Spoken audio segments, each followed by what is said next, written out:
नमस्कार विद्यार्थी मित्रो, आज आपण इयत्ता 10वी गणित भाग 2 घटक क्रमांक 6 त्रिकोणमिती यामधील दुसऱ्या भागामध्ये आपण 0 अंश 30 अंश 45 अंश 60 अंश आणि 90 अंश मापाच्या कोनांची त्रिकोणमितीय गुणोत्तरांची सारणी कशी तयार करतात याविषयी माहिती पाहणार आहोत।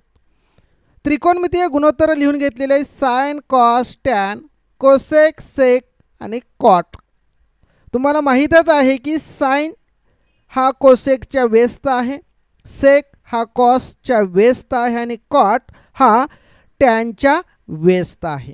आता साइनची पहिली सारणी लिहून घेणार आहोत। साइनच्या किमती 0 30 45 60 90 काढण्यासाठी आपण क्लुप्ती वापरूया। सर्वप्रथम 0 1 2 3 4 0 ते 4 अंक लिहून घेतलेले आहेत। त्यानंतर प्रत्येकाला 4 न भागलं, प्रत्येकाला 4 न भागलेला आहे। तर जिथे भाग जातोय तिथे भाग हलवा, 4 1 4 म्हणजे इथं उत्तर आलं 1।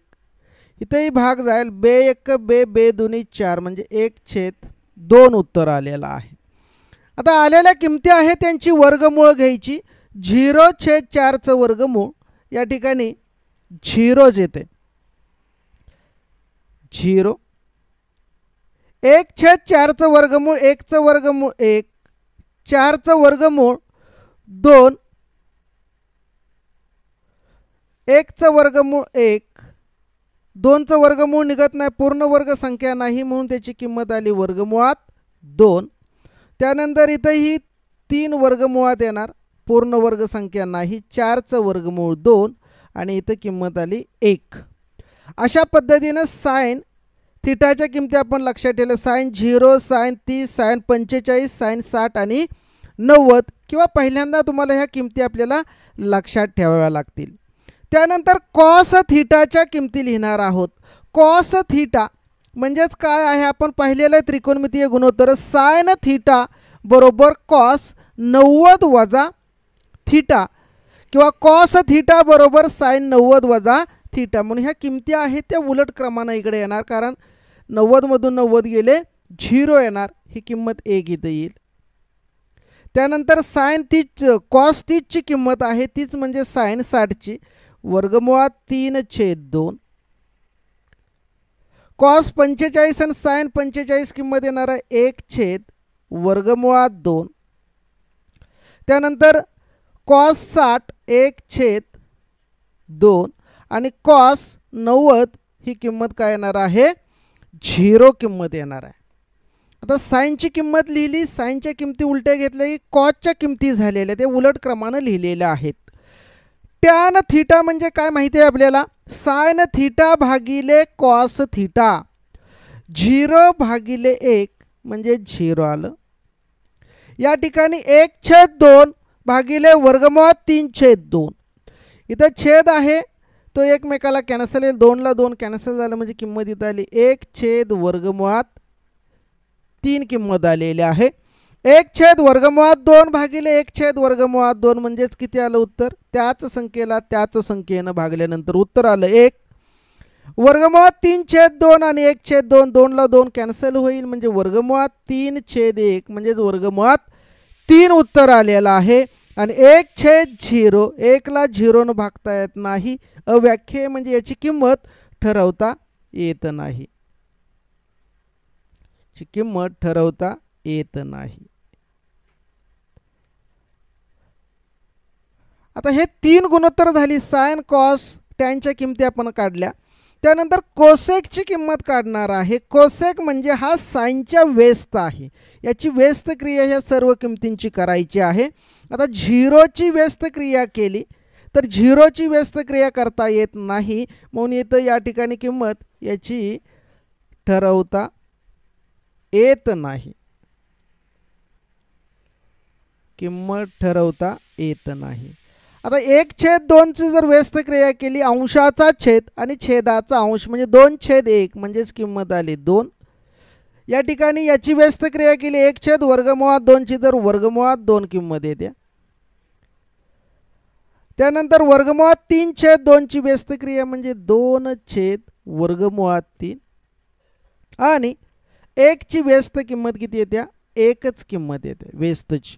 अशा पद्धतीनं कोसेकच्या किमती आपण लिहून घेतलेल्या आहेत. त्यानंतर सेकच्या किमती लिहिणार आहोत. सेक हा कॉसच्या व्यस्त आहे म्हणजे 1ची व्यस्त किंमत आली 1. या ठिकाणी वर्गमुळात 3/2ची व्यस्त किंमत 2/√3. 1/√2ची व्यस्त किंमत आहे वर्गमुळात 2/1. 1/2ची व्यस्त किंमत आली 2 आणि 0ची व्यस्त या ठिकाणी किंमत आपल्याला ठरवता येत नाही. ही किंमत ठरवता येत नाही.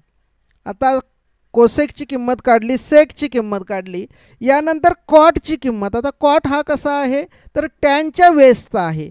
मग 0ची व्यस्त या ठिकाणी याची ही किंमत आपल्याला ठरवता येत नाही.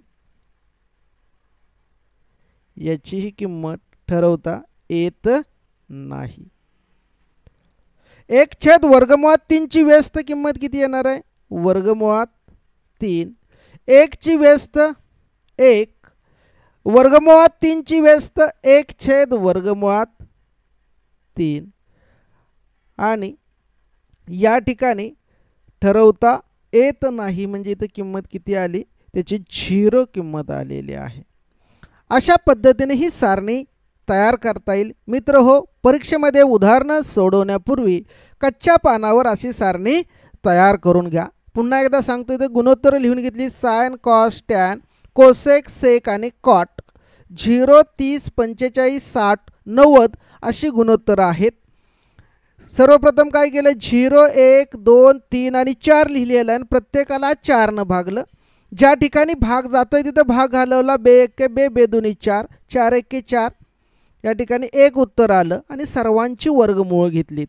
0चं वर्गमूळ 0, 1/4चं वर्गमूळ 1/2, 1/2चं वर्गमूळ 1चं वर्गमूळ 1, 2चं वर्गमूळ निघत नाही म्हणून वर्गमुळात 2 लिहिलेलं आहे. 3 वर्गमुळात 3, 4चं वर्गमूळ 2 आणि 1चं वर्गमूळ 1.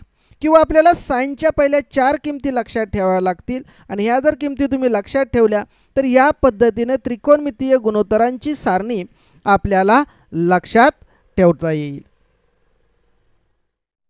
त्रिकोणमितीय नित्य समानता ट्रिगोनोमेट्रिकल आयडेंटिटीज पाहणार आहोत. मित्रहो, या ठिकाणी ह्या 3 आयडेंटिटीज आहेत, नित्य समानता आहेत आणि याचा उपयोग करून आपण सराव संच 6.1 मधील उदाहरण आपण अभ्यासणार आहोत. तर सर्वप्रथम दिलेली 6 गुणोत्तर आहेत ते आपण लिहून घेणार आहोत. आकृतीमध्ये त्रिकोण ABC हा काटकोन त्रिकोण आहे. कोन B हा 90 अंशाचा आहे. कोन A हा थीटा आहे. म्हणजे थीटा कोणासमोरील बाजू. या ठिकाणी ही लगतची बाजू झाली आणि हा काय झाला? कर्ण तयार झालेला आहे. आता ही 6 गुणोत्तर पहिल्यांदा लिहून घेऊया. पहिला आहे साइन थीटा. साइन थीटा बरोबर काय येणार आहे? समोरील बाजू भागिले कर्ण. मग समोरील बाजू काय आहे? BC छेद कर्ण आहे AC. त्यानंतर कॉस थीटा. कॉस थीटा बरोबर काय आहे? लगतची बाजू BA किंवा AB लिहू शकतो. BA छेद कर्ण AC. आणि तिसरं गुणोत्तर आपलं आहे टॅन थीटा. टॅन थीटा बरोबर समोरील बाजू भागिले लगतची बाजू. आता ही 3 गुणोत्तर लिहून घेतल्यानंतर पुढील 3 गुणोत्तर काय आहेत? साइनच्या व्यस्त काय आहे? कोसेक. कोसेक गुणोत्तर काय येणार? कोसेक थीटा बरोबर कर्ण छेद समोरील बाजू. आता कर्ण काय आहे? AC छेद समोरील बाजू थीटा कोणासमोरील बाजू BC. कॉसच्या व्यस्त काय आहे? सेक थीटा आहे. सेक थीटा म्हणजे काय? लगतची बाजू. कर्ण छेद लगतची बाजू. कर्ण आहे AC आणि लगतची बाजू काय आहे BA. त्यानंतर टॅनच्या व्यस्त आहे तो म्हणजे कॉट थीटा. कॉट म्हणजे काय लगतची बाजू भागिले समोरील म्हणजे BA छेद BC येणार आहे. BA छेद BC. आता ही 6 गुणोत्तर लिहून घेतल्यानंतर काटकोन त्रिकोण ABC मध्ये पायथागोरस प्रमेयानुसार आपण कसं लिहिणार आहोत तो पहा. त्रिकोण ABC मध्ये पायथागोरस प्रमेयानुसार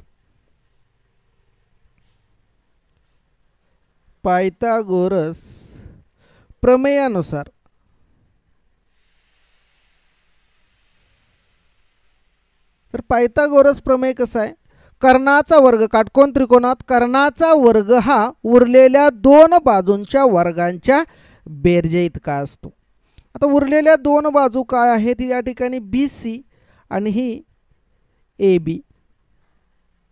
BC वर्ग अधिक BA वर्ग किंवा AB वर्ग लिहिले तरी चालते बरोबर कर्ण आहे AC वर्ग आहे. आता हे विधान 1 नंबरचं झालेलं आहे. आता या ठिकाणी समीकरणाच्या दोन्ही बाजूस AC वर्गाने भागतो. समीकरणाच्या दोन्ही बाजूस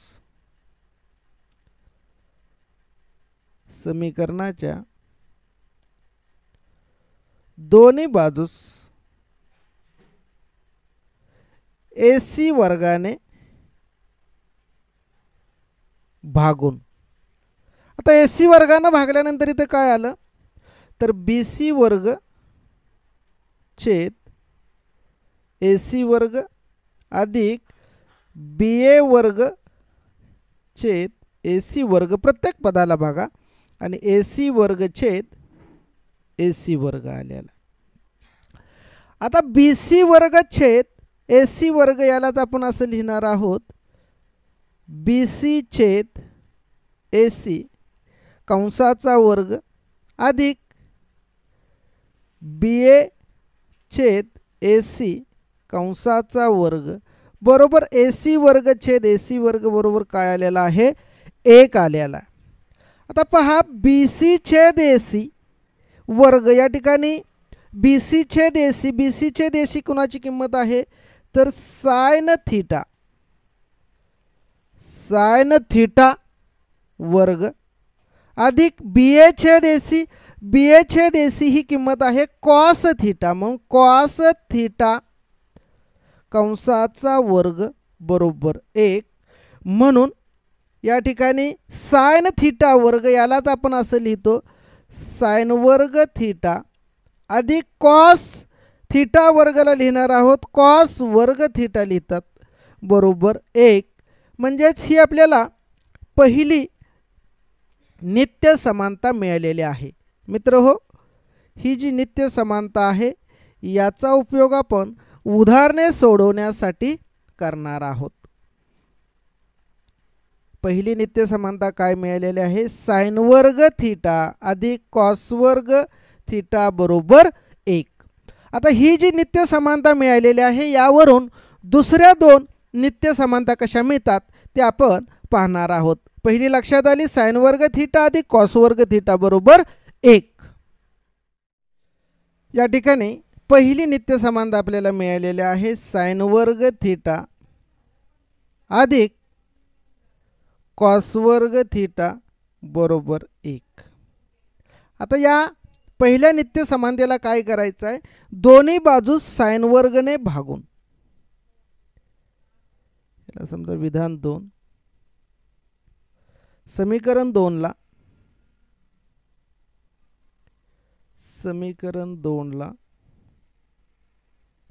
साइन वर्ग थीटाने भागून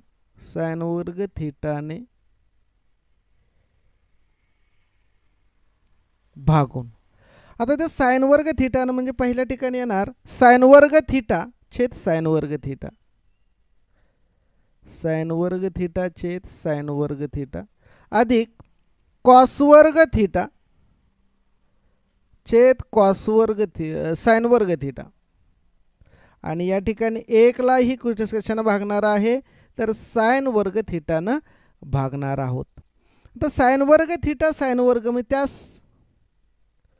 साइन वर्ग थिटानं साइन वर्ग थिटाला भागले आलं उत्तर 1. आता कॉस वर्ग थिटा आणि साइन वर्ग म्हणजे कॉस थिटा भागिले साइन काय येतं गुणोत्तर तर टॅन येतं. म्हणून या ठिकाणी आलं टॅनचा व्यस्त आहे. कॉस थिटा भागिले साइन म्हणजेच काय येणार आहे कॉट वर्ग थिटा आणि 1 अधिक साइन वर्ग थिटा म्हणजेच हा कोसेक वर्गचा व्यस्त आहे. कोसेक वर्ग थिटा म्हणजे ही आपल्याला पुढील नित्य समानता दुसरी मिळालेली आहे.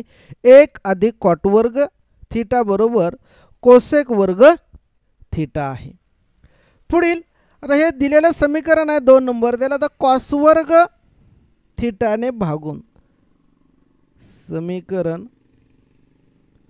2ला 2च्या दोन्ही बाजूला काय करायचं आहे कॉस वर्ग थिटाने भागून. तर कॉस वर्ग थिटाने भागल्यानंतर काय येईल पहा साइन वर्ग थिटा भागिले कॉस वर्ग थिटा अधिक कॉस वर्ग थिटा भागिले कॉस वर्ग थिटा आणि 1 छेद कॉस वर्ग थिटा.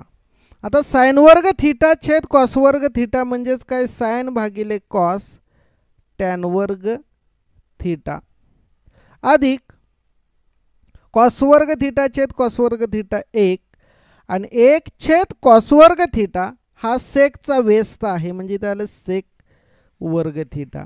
म्हणून ही नित्य समानता आपण असे लिहिणार 1 अधिक टॅन वर्ग थिटा बरोबर सेक वर्ग थिटा. ही तिसरी नित्य समानता मिळालेली आहे. मित्र हो या 3 नित्य समानता आहेत. या 3 नित्य समानतेचा उपयोग करून आपण दिलेली उदाहरणं सोडवणार आहोत. पहिली आहे ती साइन वर्ग थिटा अधिक कॉस वर्ग थिटा बरोबर 1. त्यानंतर आहे 1 अधिक कॉट वर्ग थिटा बरोबर कोसेक वर्ग ही दुसरी आणि तिसरी आहे 1 अधिक टॅन वर्ग थिटा बरोबर सेक वर्ग थिटा. तर पुढील भागामध्ये आपण मित्र हो या नित्य समानतेचा उपयोग करून उदाहरणे कशी सोडवतात हे पाहणार आहोत. आतापर्यंत सर्व व्हिडिओ पाहिला त्याबद्दल तुम्हाला धन्यवाद. अजूनपर्यंत माझा चॅनल जर सबस्क्राईब केला नसेल तर आजच सबस्क्राईब करा. धन्यवाद.